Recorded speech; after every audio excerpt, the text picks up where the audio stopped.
Many years ago, I was lucky enough to visit Morocco. It is the most incredible country, the people, the landscape and the food. And I want to show you one of the chicken recipes that I learnt over there. Of course, it's a chicken tagine. Tagine is the dish that you cook it in, the vessel that you cook it in, but I don't have one of those, so I'm going to show you how to do it in your classic saute pan. So I'm using chicken Marylands. I love chicken Marylands. They're forgiving, they're fantastic to stew. I've left the skin on, and as this cooks, the meat is just going to become so tender. So I'm going to marinate this very briefly. We're going to add some extra virgin olive oil to the top. Not a lot, that's just going to act as the glue for our spices. There are so many different spices that you can use, but I'm just going to use turmeric, cumin and ground ginger. We're just going to pour that over the top. We need to season it too, so a really good pinch of salt and a good crack of pepper. And now we just want to massage all of the spices into the chicken on both sides. One thing I also want to do, just to speed up the cooking process, is to score this. So just grab a sharp knife and score this 3 times, all the way down to the bone, and that'll ensure it cooks faster, but also the marinade will get into this.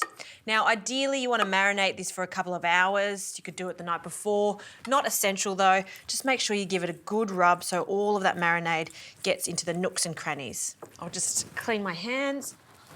Okay, let's pop that to the side for now. Some stock, I've got some hot chicken stock here and I want to perfume it with some saffron. A small pinch of saffron goes a long way, so just a tiny pinch, just like that, goes into the stock, and I'm just going to allow that to steep just for a couple of minutes. All right, the base to this Moroccan stew, lots of onions and garlic. So I'm just going to roughly chop the onions just into 8. And I'm going to pop this into a food processor as opposed to chopping it. I want this to be finely chopped, almost like a puree. 3 cloves of garlic. And if your coriander has the roots and stalks, we'll give that a really good wash and we'll use that because that's flavour. And we're just going to finely chop that. And that can also go into our food processor. All right, lid goes on and we'll finally blend that.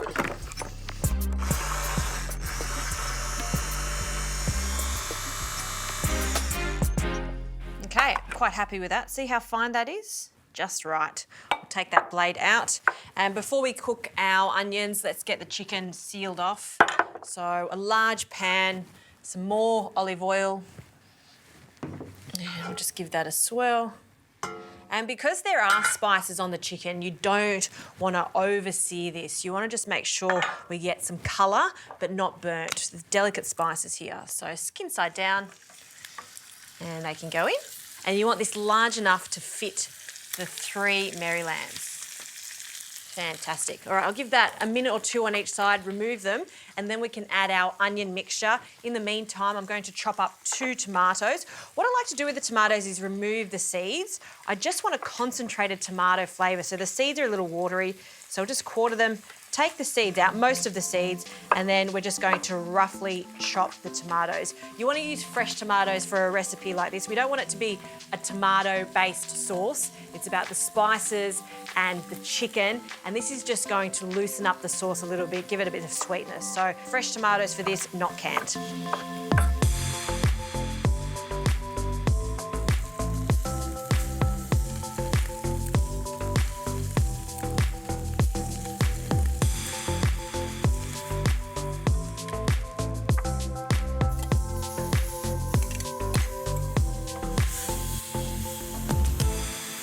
Gee, it's smelling fantastic in here. The onions have cooked down. I'm going to add all of these tomatoes. And I've got this on a high heat because I want these tomatoes to break down.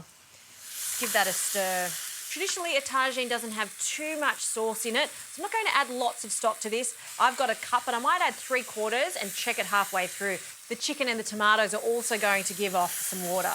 Now that this is cooked down, we can add our stock. And make sure you get those strands of saffron into the pan. It's looking good. Chicken can go back in. Skin side up this time. Fantastic. Okay. and the lid goes on. This is going to cook for about 45 minutes or until the meat is super tender. And about 15 to 20 minutes before this is cooked, I'm going to add some olives. Green olives are traditional, and also some preserved lemon. So 2 pieces of preserved lemon skin. You want to take the pith out. I'm going to thinly slice that and add it. You got to be careful with preserved lemon. You don't want to add too much because it can be overpowering. So 2 little pieces just like this is enough.